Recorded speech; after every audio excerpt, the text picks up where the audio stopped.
Pension నేరుగా నా అవ్వాతాతలకు మీ బిడ్డే పంపుతా ఉన్నాడు 3,000 రూపాయలు చేసి వాళ్ళ ఇంటికే.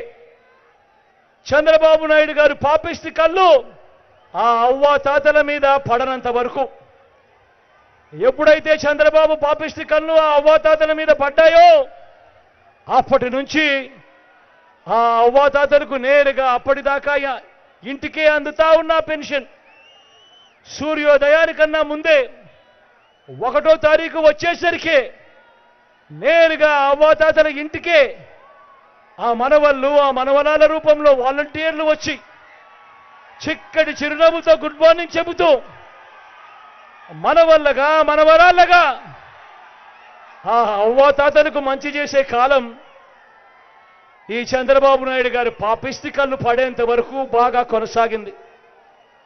ఎప్పుడైతే చంద్రబాబు కళ్ళు పడ్డాయో, ఆ పాపిష్టి కళ్ళు పడ్డాయో, అప్పుడు ఈ చంద్రబాబు ఏం చేశాడు?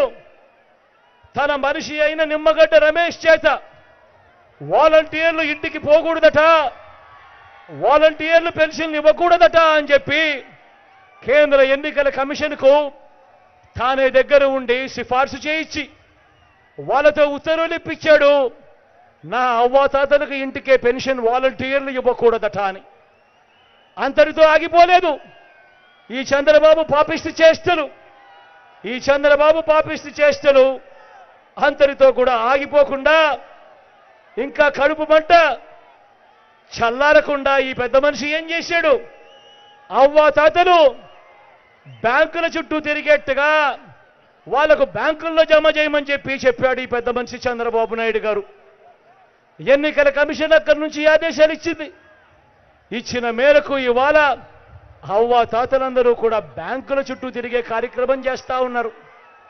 ఆ అవ్వాతాతలు బ్యాంకుల చుట్టూ తిరుగుతూ, ఆఫీసుల చుట్టూ తిరుగుతూ, ఆ అవ్వాతాతలు ఇంతటి ఎండలో క్యూలో నిలబడి ఆ కార్యక్రమాలన్నీ చేస్తూ చంద్రబాబు నాయుడు గారిని తిట్టకుండా తిడతా ఉంటే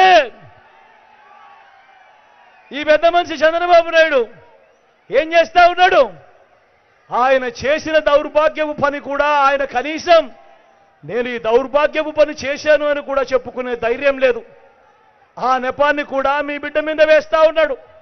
ఆ నెపాన్ని కూడా ఆ చంద్రబాబు, ఆయన దుష్టయం, ఆయన ఎల్లో మీడియా వీళ్ళందరూ కలిసి ఆ నెపాన్ని కూడా మీ బిడ్డ మీద వేస్తా ఉన్నారు.